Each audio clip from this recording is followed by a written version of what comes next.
tech company in Greece. There you go. Okay, so the key thing for me here is I'm going to focus a little bit more specifically on Greece, because I feel kind of very passionate about this. I think Greece, beyond the usual sort of rhetoric about the huge public sector and things that you've probably heard about from other people, had one fatal flaw over the last 30 years, and that was that we became a nation of resellers. What I would call a nation of lazy entrepreneurs. The most recent sort of example of that, I feel that it sort of exemplifies this practice, is frozen yogurts. Frozen yogurt bars everywhere. Something that was created abroad, probably 15 years ago, 20 years ago in California. We suddenly discovered it, and I read this really funny blog from Pizzirico saying the Greeks must have consumed in the last 5 months what the entire planet consumed in the last 20 years in terms of frozen yogurt. He was wondering, what do people do with it, you know? So I think that in the same way this country was rebuilt after the war on the ethos and the determination of producers, manufacturers, builders, artisans, people who created original things and innovated in their own way, this is exactly the kind of thing that is going to get us out of this mess again. So my focus in this speech is how to build a technology, a global technology company in Greece, and really ask the question, what kind of company is most likely to succeed in this place? Okay, so I'll start with the sort of more self-referential part on Upstream, the company that I founded and work for. First of all, let's be clear, it was a collective effort. The group of us, back in 2002, decided that we had one thing in common. We wanted to build something. We didn't want to resell something.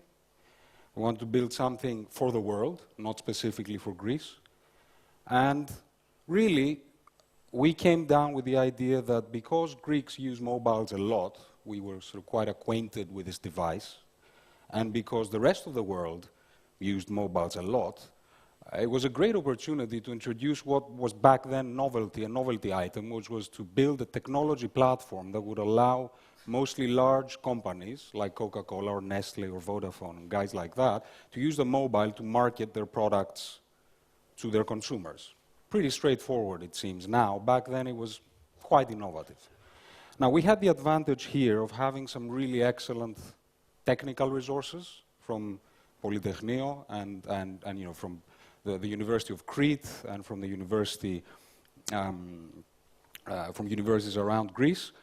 We built a team. We sort of started from the beginning by giving shares to quite a few people, the founding team, and we set out to do something different. Now, the name of the company, Upstream, really meant upstream communication, so from the consumer through his mobile to the company, as opposed to downstream communication like TV or radio.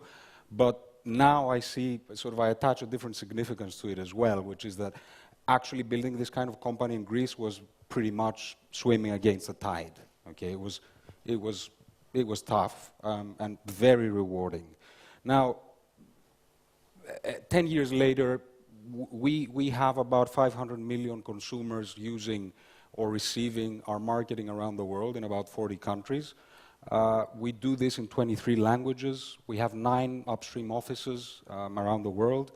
And most of our revenues are abroad. 99% of the revenues are abroad. Yet, 70% of our people are here in Athens, in Yerakas.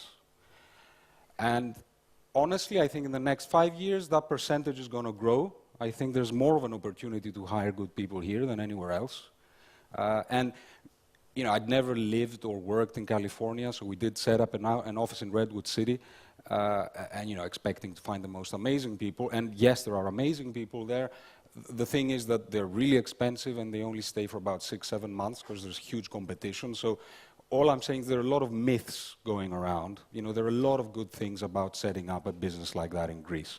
Now, what I'm particularly proud of beyond our revenues, which grew fast over the years, is the fact that we have people who are knowledge intensive. You know, 10% of our people have PhDs, 80% of our people have masters, and I think this is the real fuel behind our company. Now, our history, unsurprising, typical. okay, we went to Greek VCs, which basically in Greece means banks, right? Because the Taneo funds were really absorbed by Greek banks. Didn't get much interest in the beginning because it was a startup and they didn't really invest much in startups. So, we had to build through the projects we executed, and I'm just saying this is doable, right? We found certain large clients like Coca-Cola, Nestle. They tried out what was at the time experimental for them. You might be doing the next big thing, which will be experimental in the beginning, and you're going to knock on a lot of doors. And some people are going to be receptive if you truly believe in it, and if you offer it for free for a while to get results coming through. That's what we did. And it was really our clients that financed our growth.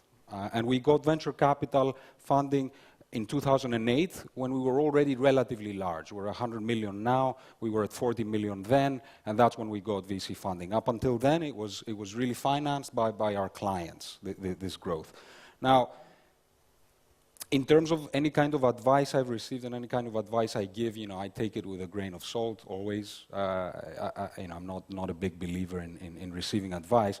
I'm just sharing with you my experience and giving a few hints. Now, the path to success, this for me is the most critical thing. If you follow the crowd, as a lot of the startup community in Greece, the technology startup community is doing, I think you're going to end up in the wrong place. In fact, you're going to end up with streets filled with yogurt, frozen yogurt stores, one next to the other. Or 10 years ago, I think it was the video club, right? And the souvlaki joints were always there. It's, this natural instinct we have as Greeks, obviously, to go for the shortcut, something that works, everybody jumps into it, and then so many people jump into it, it loses its value, right? We eat each other's flesh. So what I'm saying is, the key thing for me is be true to yourself. Think about, what do I feel passionate about? What do I know a lot about? What do I really want to be doing? And do that instead of following any kind of trend. And it used to be maybe video clubs, maybe today it's Instagram. But it's still following a known path that someone else has built, not you. Now, I want to get to this, and this for me is the key thing here. What kind of business in the technology space, because that's the only thing I'm qualified to talk about, has a chance of succeeding in Greece? And I'm really, really convinced that there is a certain type of company that can flourish in Greece over the next 5 years. Before I sort of reveal my thoughts, let's think about who we are as a nation. What are we good at? What are we not good at? And I've used Ulysses here as our positive and Karagiozis as our negative side. Okay, I think every Greek has a little of both. So what are we good at? I think that we're bordering to overeducated. We're very educated compared to almost any other European country.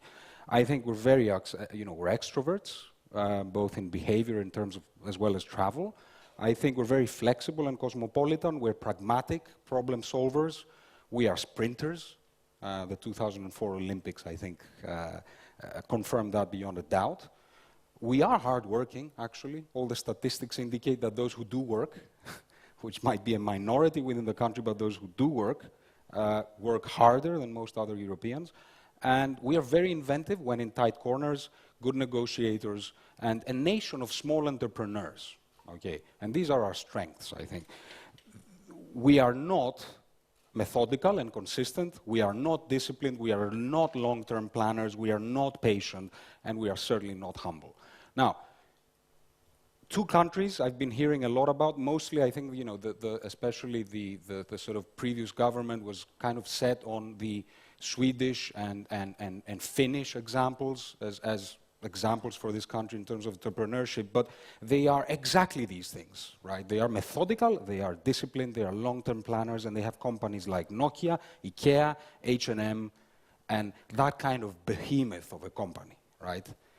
On the other hand, and I don't think that's the way to go, I don't think Greeks will produce or have a good chance of producing huge technology companies of that description because we are simply, it doesn't play to our strengths. On the other hand, there's another country that's a great role model, which is Israel. Now, Israel has an entire region called Herzliya, who's basically has small companies between 10 and 100 people. They are very focused on specific things. A lot of outsourcing from Microsoft, Sun, Motorola goes to that region. They are very much like us. I know because I have a large team in Israel and another 7 countries, and I can tell you the Greeks always bond better with Israelis, right? And we work in a similar way. And it's been a huge success story in terms of overall economic growth. But it was an economic growth driven from small to medium-sized businesses. I would say software as a service, focused on very specific items, okay, very specific areas, flexible, and capable of commando tactics. Okay, Greece, Greeks take a lot of pride saying they're unconventional, and we are unconventional. The problem, I think, is that we're channeling this unconventional attitude or behavior into non-productive things like occupying, I don't know, universities and stuff like that, when in fact, you gave me the perfect sort of handshake on that on social media. Social media is a great enabler or a great opportunity for Greek entrepreneurs to apply their commando tactics on the web and break the greatest barrier that we'd had so far, which is that because Greece doesn't have big companies and is unlikely to produce huge companies, we had a relative disadvantage in terms of exports because it's really difficult to penetrate any foreign market, and it used to be. I think that the fact that the internet and social media are in place now gives the opportunity to smaller companies to be really successful using this as a tool. So that's my thinking on the path, what kind of company one can build. And I've got, the positive thing is, out of upstream, there have been already 4 startups in the past 3 years that we have also funded. And they're all of that description. I think they're all going to be great. People who used to work for us basically came up with a very specific idea. The most recent is Workable HR. I would encourage you to check them out. They're building a software as a service platform where they will offer mid-sized companies around the world the opportunity to automate their hiring process through a wonderful interface, very clever thinking, practical thinking. How do I hire someone? What do I need to do? And they're making this available to the world. And you know what? 10 years ago, it would have been inconceivable that a group of Greeks could be able to do this. And second, inconceivable that they could be talking to some of the best VCs in Europe. Okay? And these guys are talking to Axel, they're talking to Greylock, they're talking to guys like that. Okay? And that's a major achievement. Another company I'm sure you've all used is TaxiBeat. You know, TaxiBeat is another great example of a company that built something light, didn't require huge investment, right? It was clever, it was focused, and it was focused on something that these guys knew really well, an inefficient sector, taxis, right? Which is used to be a bit of a cartel, used to piss me off, you know, and I use TaxiBeat every day now. That's another example.